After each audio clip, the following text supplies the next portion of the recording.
This is the Core Confidence Life podcast with Dennis R. Sumlin.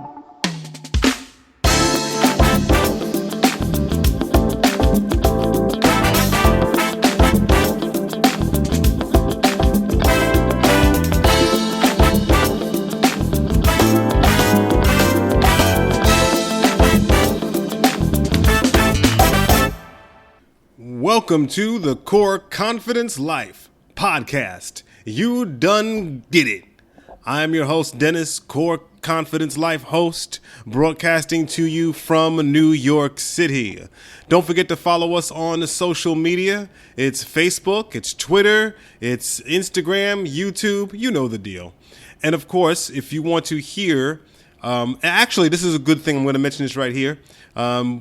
We've been getting messages about how to find the archives of this podcast because for some reason I didn't have it set to the maximum amount of shows on Apple, for those who listen through Apple. So you can go to cclpodcast.com, and right there in the navigation bar, you can click on Show Archives. And I'm going to go change the Apple number so those of you who are on Apple can hear shows further back. So there's that. Also, you can give us feedback and be on the air. So if there's a question you have, or if you want to make a comment about a show you've heard or anything that you want publicly broadcast, if you go to cclpodcast.com, right under send us your feedback, you can actually leave us a voicemail right there from the website, or you can leave us a traditional email. But in the voicemail, as long as you say public, we'll play it on the air. That's cclpodcast.com. All right, on the show today, we have a very, very, very interesting show, a show that we get real deep and down and dirty on the topic of dreams. I'm interviewing a dream analyst, and I know dream analyzation is a big thing out there. People want to know what their dreams mean, because many dreams, unless you are a clairvoyant, I suppose, many dreams are written in code. They're full of codes and symbols and things like that. Dreams are a door to our subconscious and contains answers that we can use.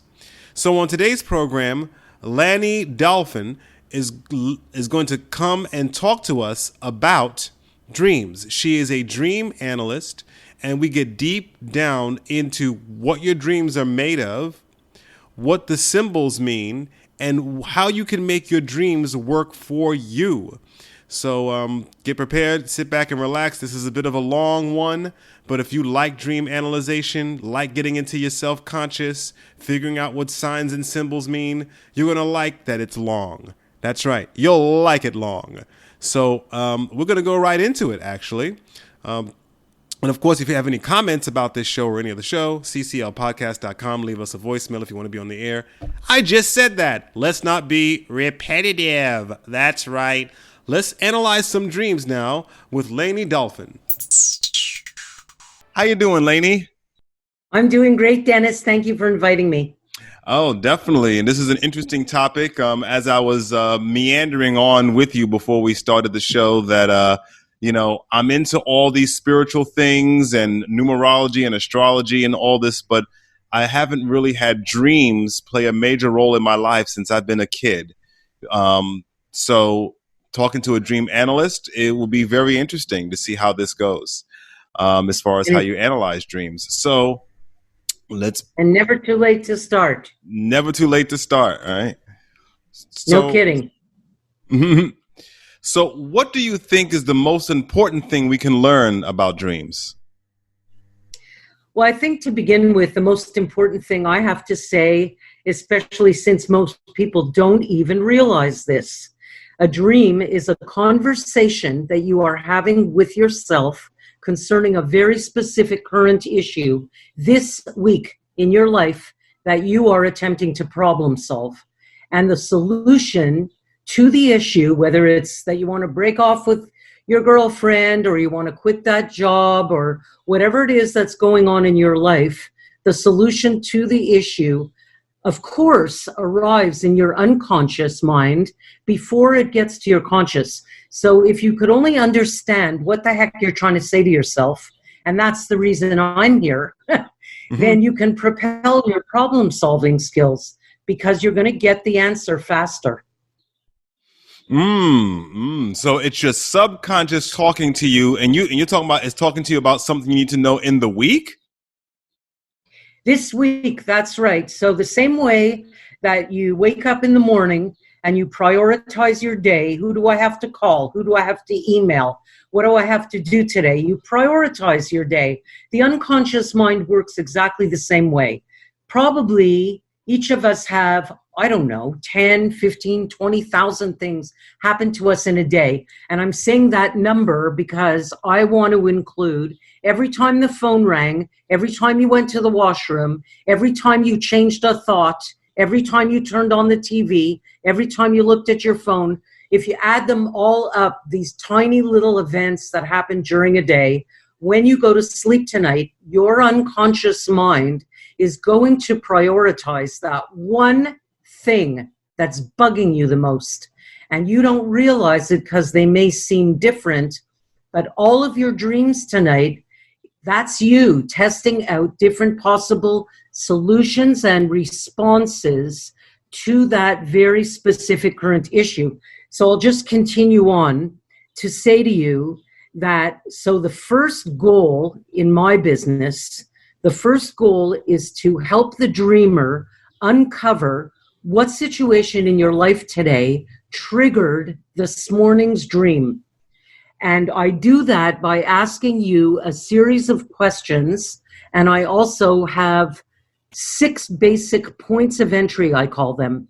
This is a psychological approach to dream analysis. I'm not doing voodoo. I'm doing Freud, Jung, Adler, and Pearls. Those are the 4 fathers of psychology that I based my method on. And I'm going to teach you those 6 points of entry. And so I end up asking the dreamer questions. And you're going to learn about those questions in today's show. And then it's the dreamer who tells me why they had that dream. It's not me who tells you, it's you who tell me. But because I know the right questions to ask you, you end up telling me, oh, you know, it's about this, this, and this that happened this week that was bothering me. And once I understand what the problem that you're looking at is, I'm very good at understanding what a solution looks like when it comes in the form of a metaphor, because I am Mrs. Metaphor. Ah, that's right. Dreams are usually encoded, definitely. So you talk about in your 2 of your books about points of entry. You help dreamers analyze why they had the dream last night. And what is points of entry, and talk about analyzing this person's dream that you analyze. Okay. And so there's these 6 basic points of entry that I use. And the reason I call them points of entry, because the act of revealing what a dream is about, in my mind, is exactly like doing a puzzle. And I've been doing this, by the way, for 48 years.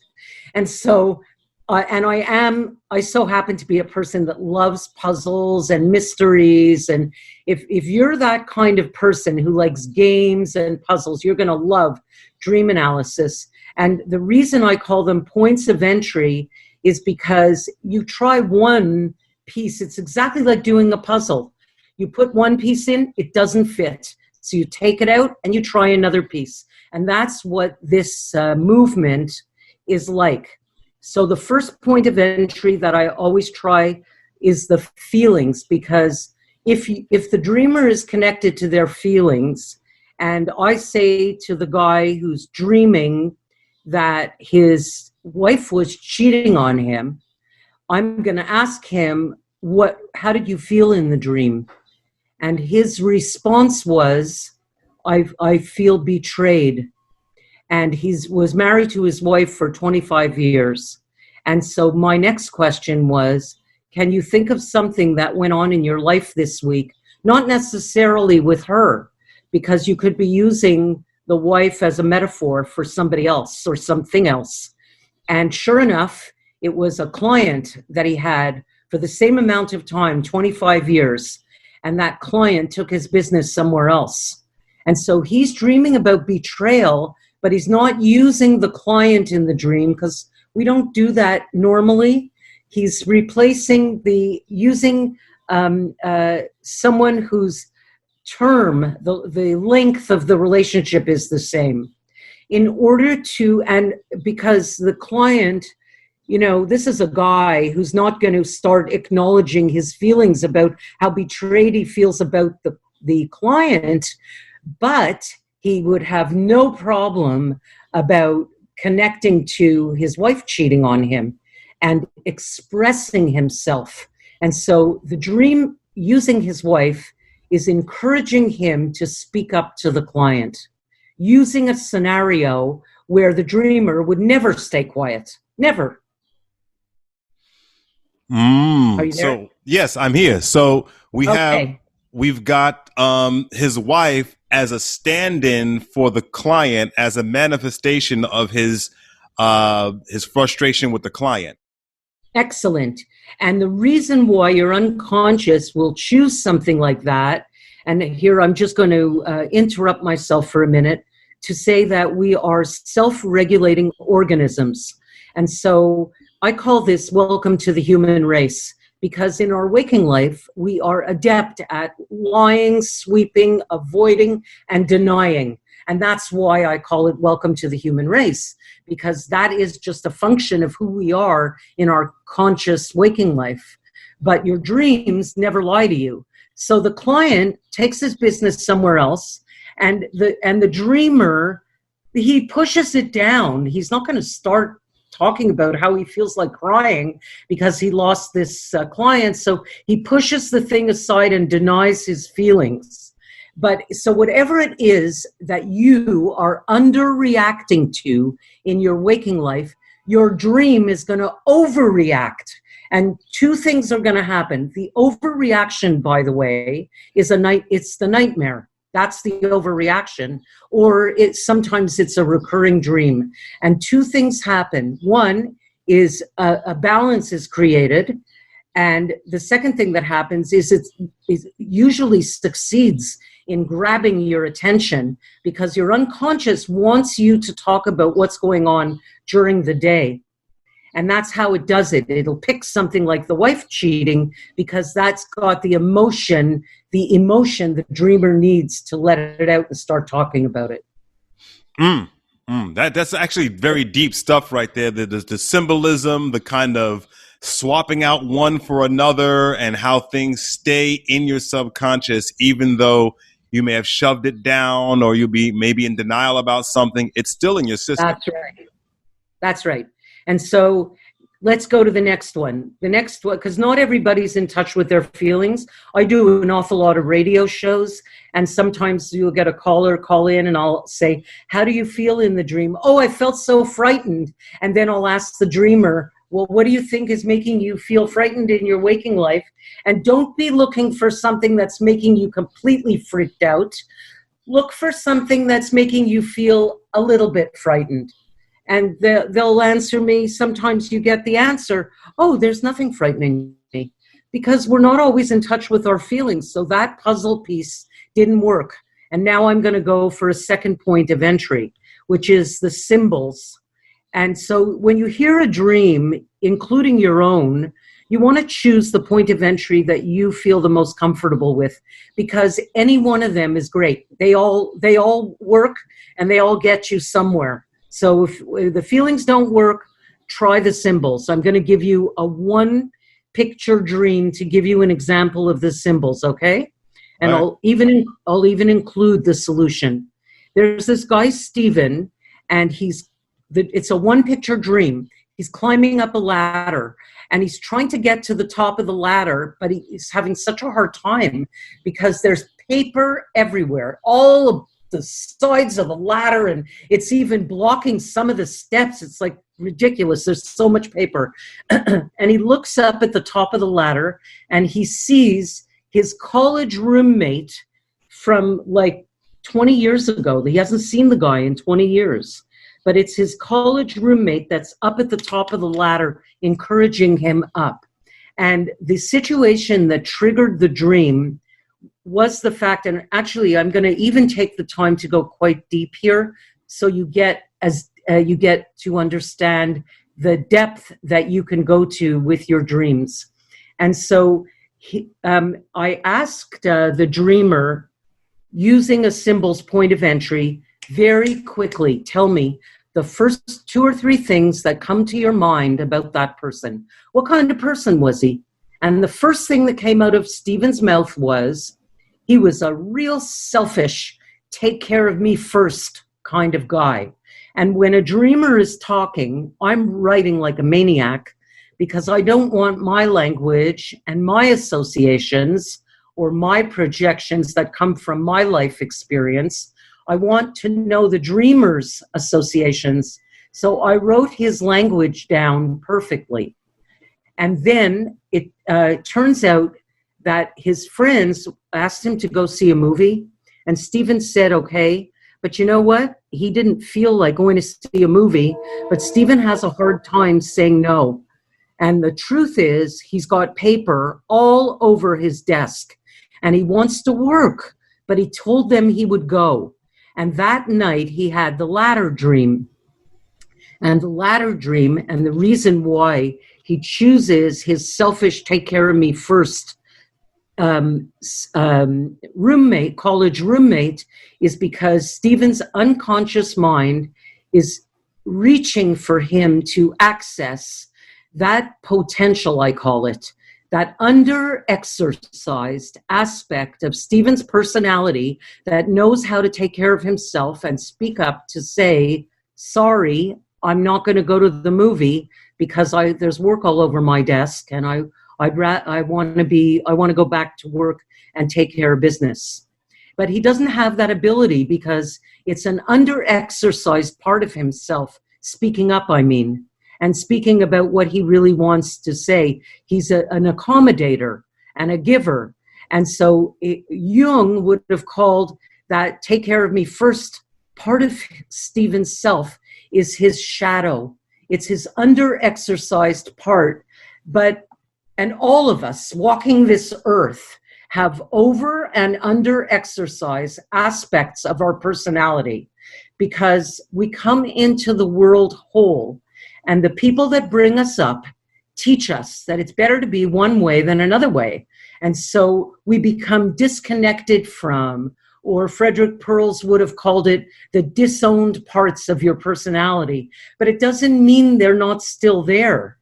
And the only problem about over-exercised parts of yourself is that life, I mean, I'm 68, so I'm saying this with confidence, that life throws you so many different kinds of scenarios and situations that if you're just responding to the people and situations around you with your knee-jerk reaction that you've been responding to since you're 7, 8, 10 years old, you're not going to be very effective, and maybe you would even be boring, because you don't want to be responding with the same knee-jerk reaction that, you know, when you're 50 as you were doing when you were 20.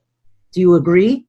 You know, I absolutely do agree. And you speak about the phenomenon of disowned characters, disowned personality traits of ourselves, and that's the process of being conditioned by society. You know, you're born whole, and then your parents, who already have over and underactive parts of themselves, start to repress you and mold you, and then Excellent. Society does the same, and then your friends do the same, and your partner does the same, and all of a sudden we're all a hot mess.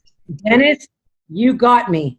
And so you got me good. And so I love when it's obvious you're a very intelligent guy, and you get what's going on here. And so for me, on a surface level, the dream is about helping you propel your problem solving, because Stephen, the next morning, once he understood that the roommate is who he needs to access in himself, he picked up the phone the next day and called his friends and said, I'm sorry, I'm not going to join you for a movie. So on the first level, it helps you problem solve and make choices about how you want to respond to whatever's going on this week in your waking life. But on a deeper level, if you want to take the dreams and look a little bit deeper, then it gives you an opportunity to greet your under-exercised parts of your personality, and also to use them, because once you start exercising them, watch out, because it puts you in a very powerful position when you're not just stuck and like a slave to your over-exercised parts. Like for me, there's no right or wrong. There's no good or bad. I don't come from that headspace. For me, it's all about, is it appropriate or not? Is my response to this situation appropriate or not? So I'll just finish this little piece by saying to you that Stephen was brought up in a home with siblings.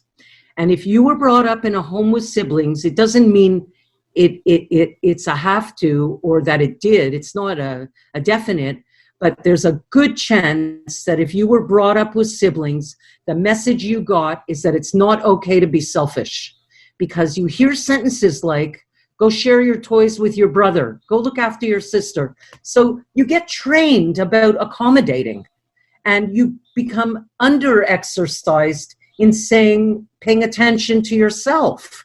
And conversely, if you're brought up as an only child, you don't have to share your toys.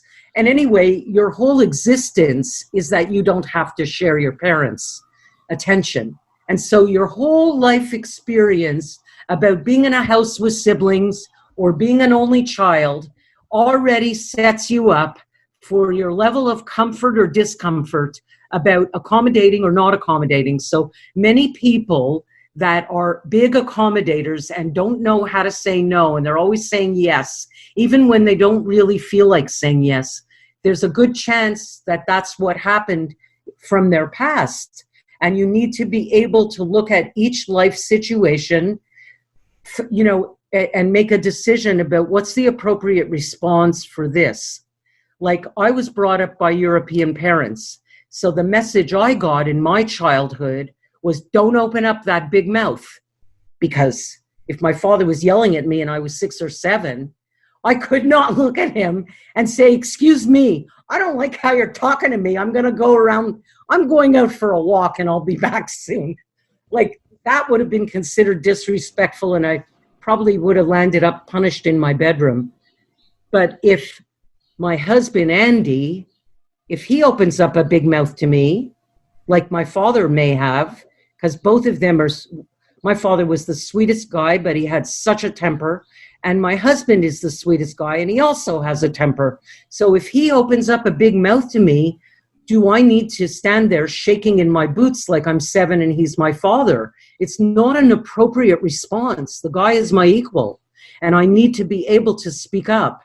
And I remember when I was studying Alfred Adler, I was 40, and that was the same year my father died.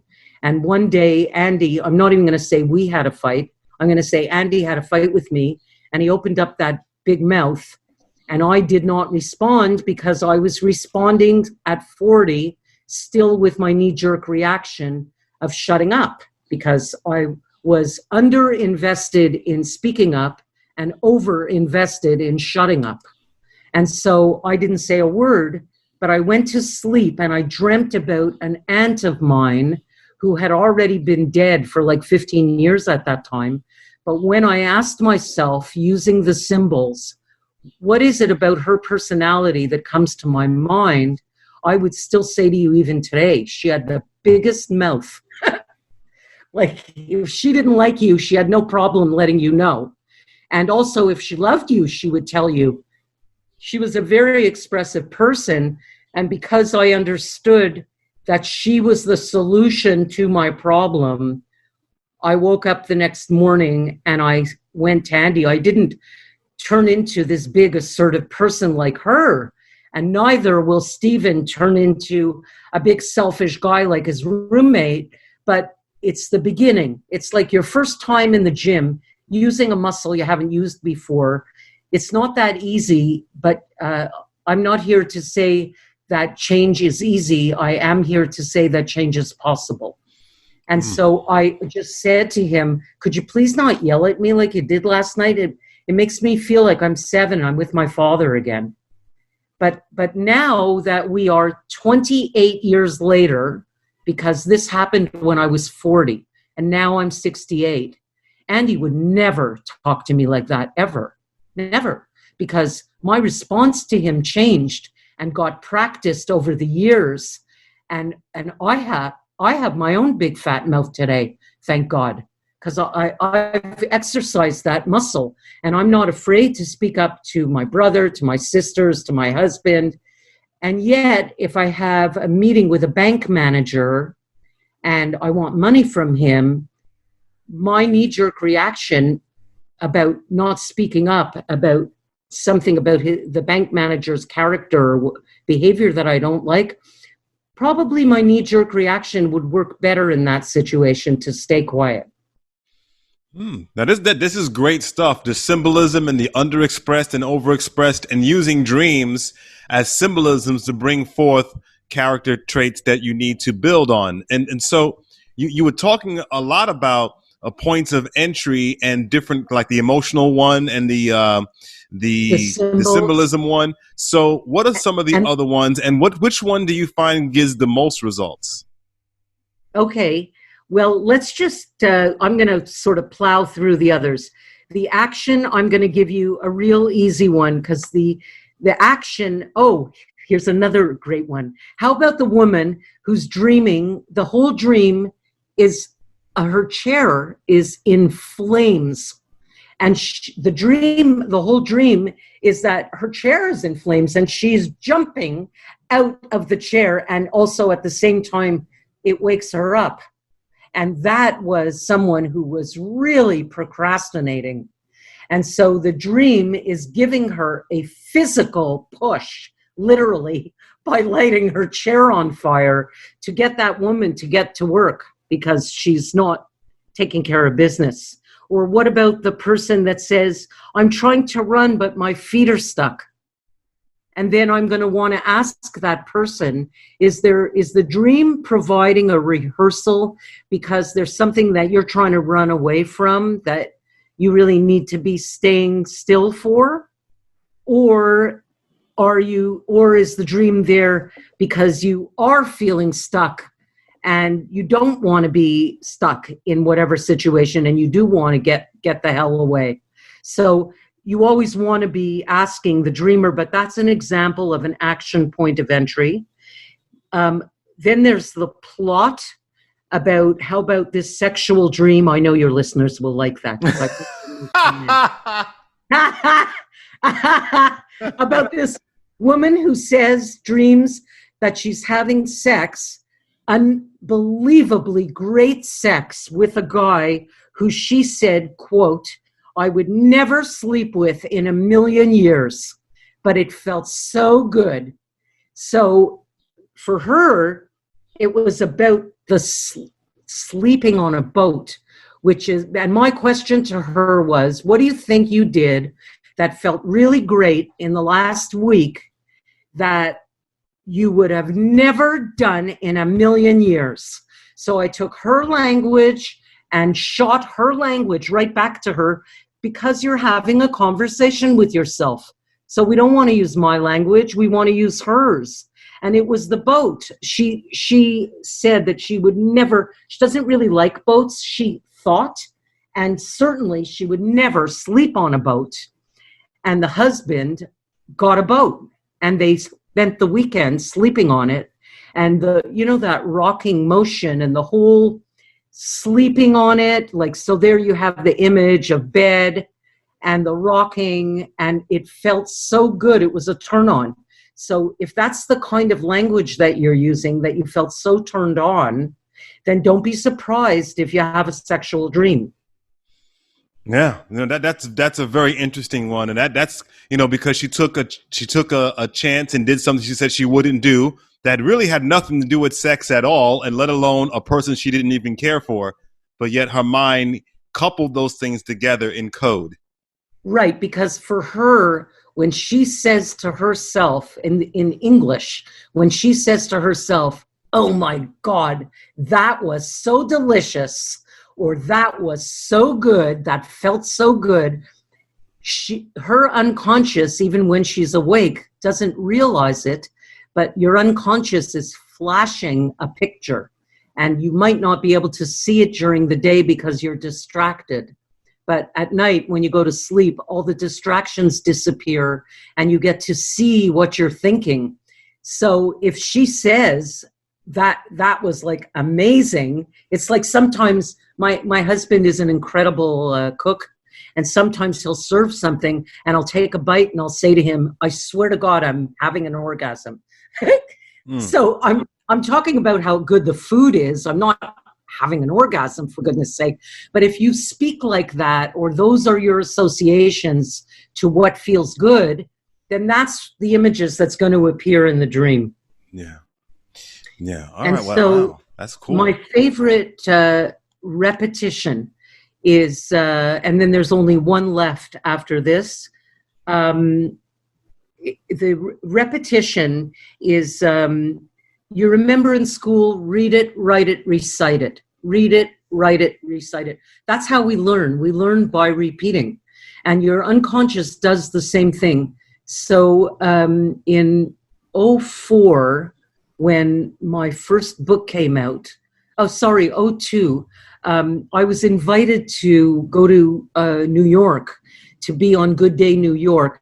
And I'm more accustomed to being on the radio. That was my first time being invited to be on TV. And I was completely frightened and freaked out. And so I was supposed to go in January after the Christmas holidays. And during the Christmas holidays, I started having, like towards the end of December, I started having, repetitive, frightening dreams, because it was an expression of knowing January was coming and I was going to be on TV. And so in one dream, on the same night, I dreamt about a ghost. And what does that mean in my personal associations? It means I'm scared. And then later on in the night, I dreamt that I was standing on the abyss of a cliff. And when I deconstruct that image, what does it mean? It means I'm scared. And then towards the morning, I dreamed about my grade 5 teacher. And what does that mean? It means I'm scared. And so I'm saying I'm scared, I'm scared, I'm scared in 3 different separate dreams on the same night. But when you deconstruct the image, it's the same thing. So in my personal dictionary, if you look up I'm scared, you're going to find a ghost, a cliff, and my grade 5 teacher. They're all there. Repetitiveness, different symbols really tracing back to the same feeling. That's a good one.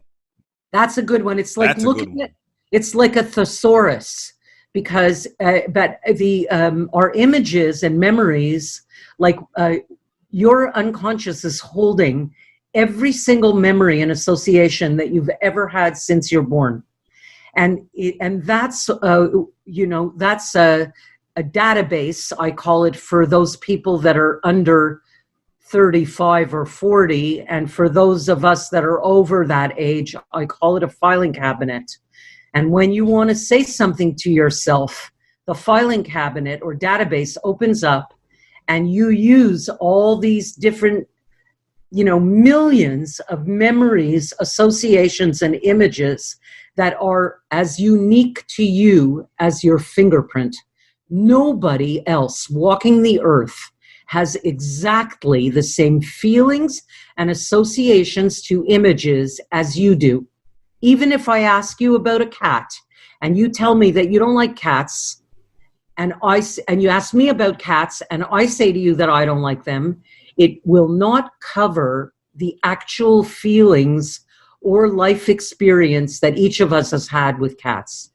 You can't produce it exactly the same because we're individuals. Yeah. And so, especially during these times of groupthink, dream analysis is the antithesis of groupthink. It's the one place where you're getting in touch with you and only you. That's great stuff. Now, you analyze dreams all the time. Is there one particular dream you had really an enjoyable time analyzing? Like, was that like a dream highlight or something like that? I get favorites all the time. I'm going to tell you a recent favorite, and it will give me an opportunity to use the final point of entry, which is puns and play on words. Oh, another one. This will be fun. Yeah, and it happens to be my favorite, like the guy who's reaching down the sink garburator, feeling through the watermelon rind because he's trying to find a key, and it's because he was feeling in the pits. Yeah, you always get a groaner. You get a groaner. Or the people that dream that they had to go pee and they couldn't find a washroom in the dream, and finally they find a stall and they get into the stall and they can't get out, which makes me say, what are you stalling about? What stall are you in that you can't get out of? And so here's one of my favorite dreams, a recent one. There's this woman, and she's got a brand new puppy, and she is so excited about the puppy that she puts him up on the table right in front of her so she could look at him eye to eye. And she's just so happy with this new puppy. And all of a sudden, it like craps everywhere, all over the table, all over her. It's like a big mess everywhere. And so looking at the plot and the feelings at the same time, I said to her, what do you think has happened recently? Some situation that started off brand new and happy, and you were so excited about it, and it seems to have taken a really quick, rotten turn for the worst. And she knew immediately what it was. She got a brand new job, and she was so excited about getting this job.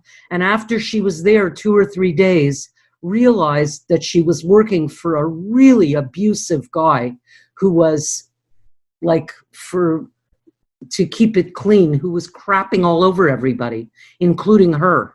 So that's why the puppy, craps all over the table. And that's why it starts out with something new and happy, and the plot moves to something miserable.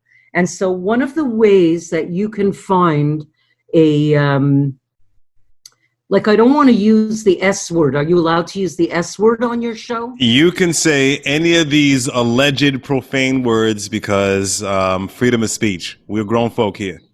Oh, okay. So he was shitting all over her. And that's why the puppy shits all over the place. And so one of the ways that you can solve, so that's a play on words, by the way, because if you speak like that to say he was shitting all over me, or you say something like, oh, I'm so screwed, or you say, he's gonna kill me. So if you talk like that, don't be surprised if you go to sleep and you dream that somebody's trying to kill you, So, and this was a case of her using, the shitting as a play on word and pun.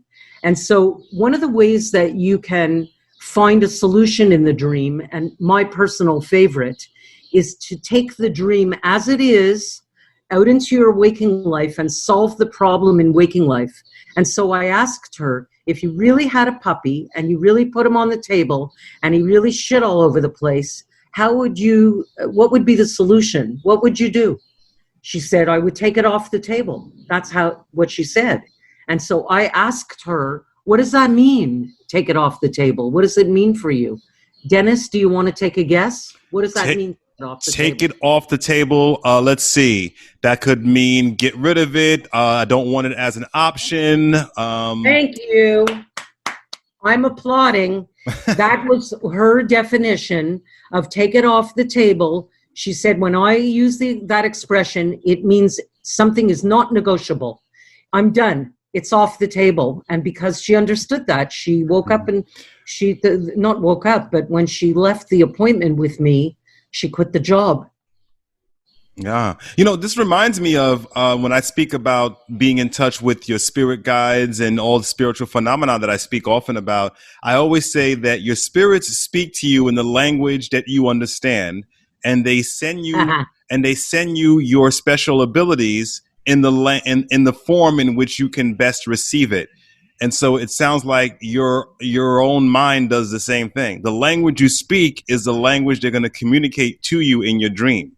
So it's your higher self. Absolutely. So if you're using the words kill and shit and all these other things, it's going to come back at you. I'm going to kill him. I don't use that language. So maybe my dreams won't be as aggressive.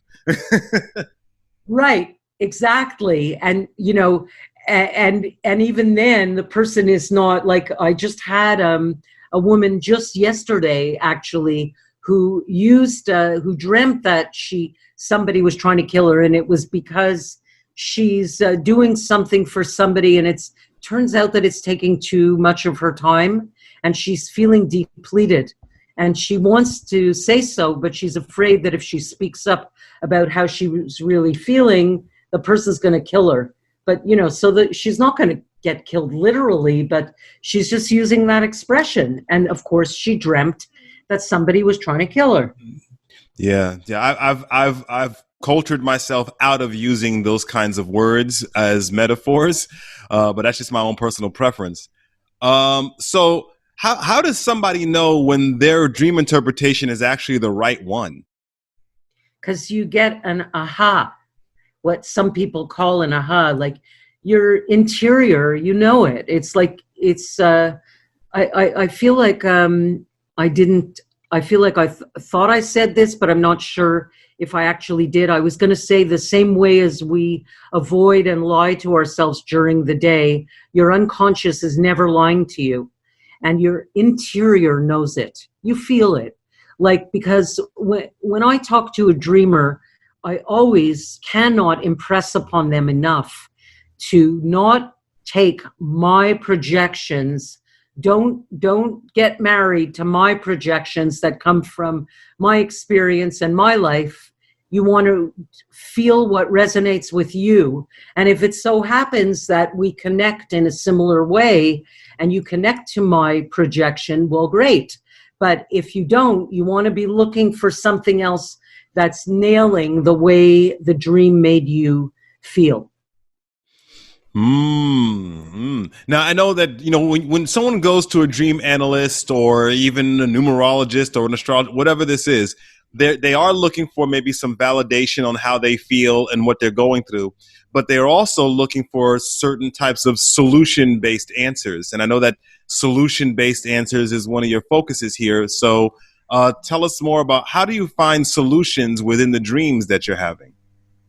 And I'm a big solution person, because for me, figuring out what situation triggered this morning's dream is great, but it's only going halfway. You want to know what's the solution. So there's a direct solution, and an example of that is Elias Howe, who invented the sewing machine, and he was so close, but on what to do with the needle, but it was just buggering him up about the needle. And so it was stopping the thing from happening. And he dreamt that he was captured by cannibals who stuck him in a pot of boiling water. And because he was probably feeling in hot water, about a deadline or whatever, just frustration. And every time he tried to get out of the pot, they were standing all around the pot, and they would take their spears and point them at him all around him to make sure that he stayed in the hot water. And when he looked in the dream, he looked down and realized that at the tip of every spear there was a hole. And when he woke up, realized that he was putting the hole on the needle, that he needed to put it at the tip of the needle, not at the top. And the sewing machine was born. So that's a direct solution.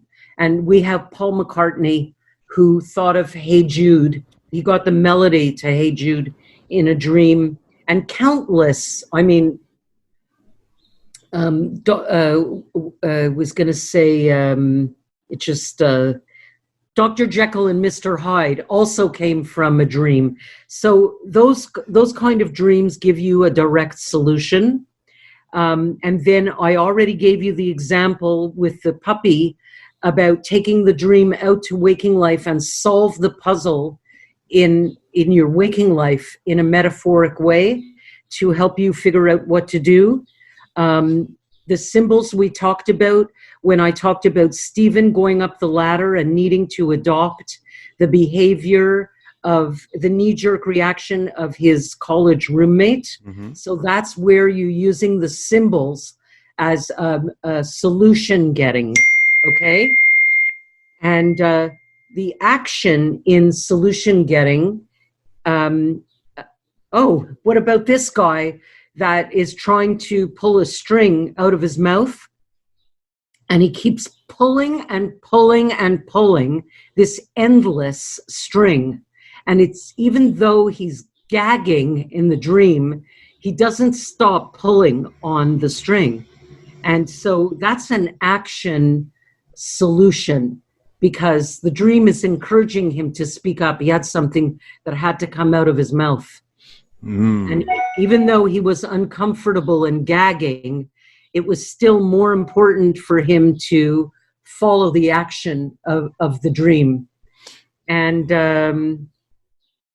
okay, and now two more.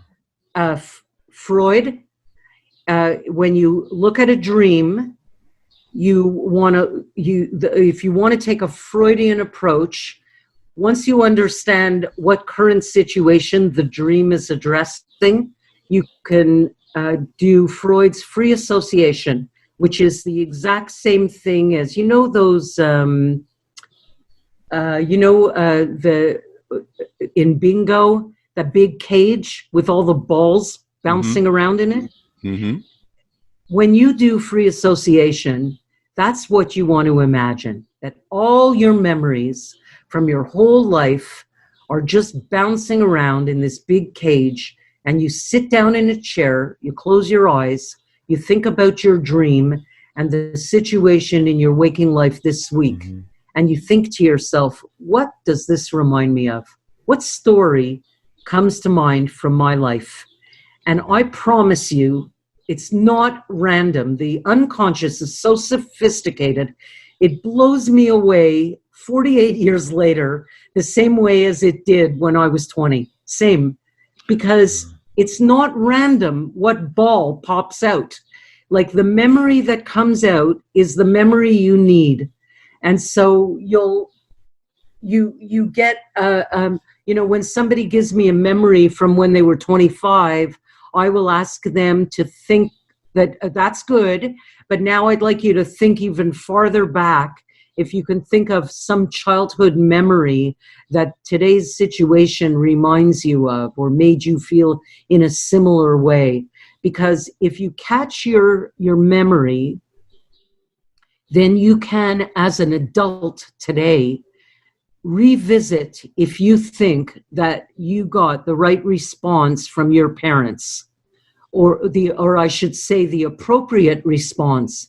And if you were the parent today, would you have, would your solution be the same with your child today as your parents was with you?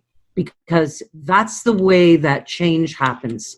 If you decide that you think their response to you from that memory wasn't appropriate, it gives you an opportunity to revisit how you want to respond today in your waking life situation.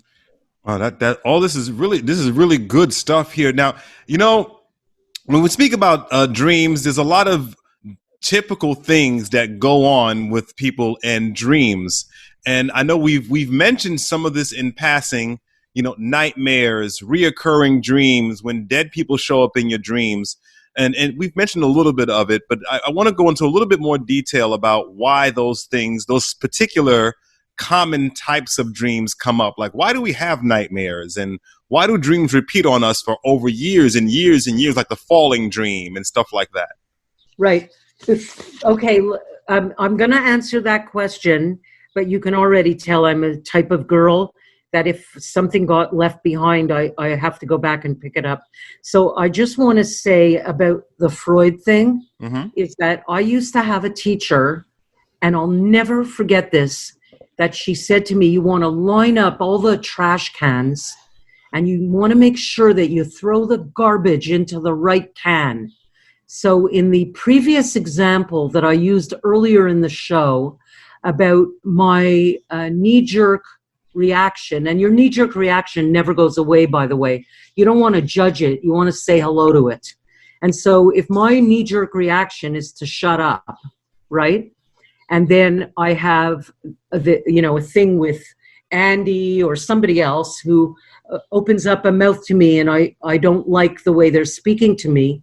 Once I figure out that, once I do a little Freud and I connect my response to my childhood indoctrination by my parents, then once I realize this thing about being afraid to speak up, it doesn't belong to Andrew, my husband. It belongs to my father. So I want to throw the garbage into the right can. And so that's why you want to use Freud, because you want to make sure that the garbage you're touching today, that you want to put it in the right trash can. So that, because realizing that my angst belongs to my childhood and my parents frees me to use another response to my husband if he opens up a mouth to me. You see what I mean? Mm-hmm. So now, you were asking me about people who've died in their... just the common forms of dreams. Like, why do we have nightmares? Why do we have reoccurring dreams like the falling one, which seems a lot of people seem to have had that? Right. Just these kind of current, these kind of regular kind of dreams that people have, nightmares and dead people in dreams and all that stuff. Right. So you want to go with, especially with flying, you want to go with the feelings. How did you feel? Sometimes I'll hear somebody say, well, I was flying and all of a sudden I started falling, or then you'll get somebody else who's saying I'm falling and all of a sudden it turns into flying. And so, maybe that dreamer is thinking that their mood is falling, but maybe they know how to pick themselves up. You see, so, or maybe they're practicing picking themselves up.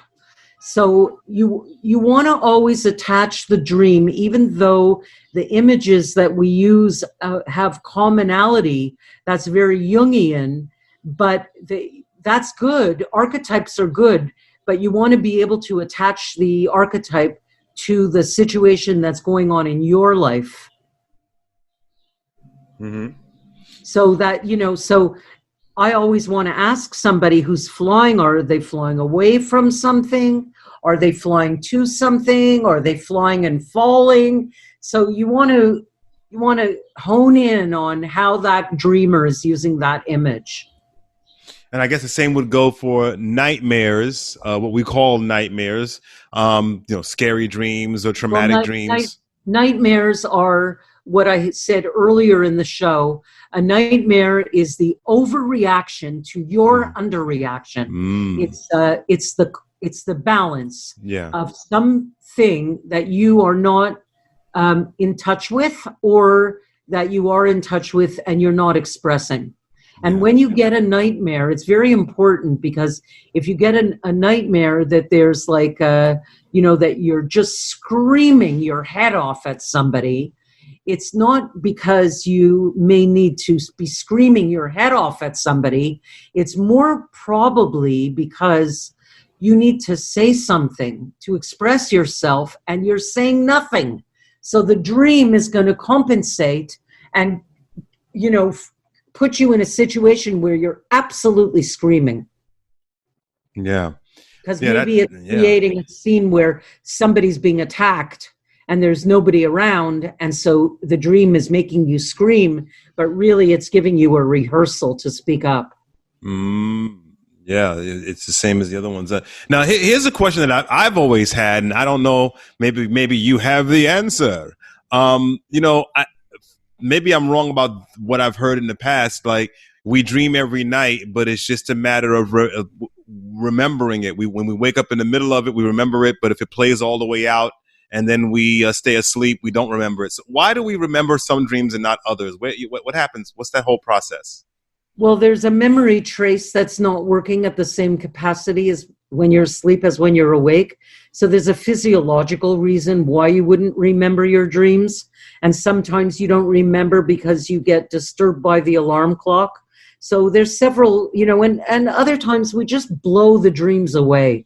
Because, if you dream that you were flying on a cow last night, chances are you're going to get up and say, well, that is like ridiculous, and blow the dream away when maybe there's an important message for you there.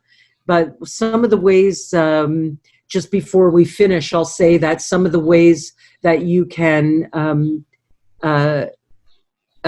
improve your dream recall is to ask yourself to remember a dream.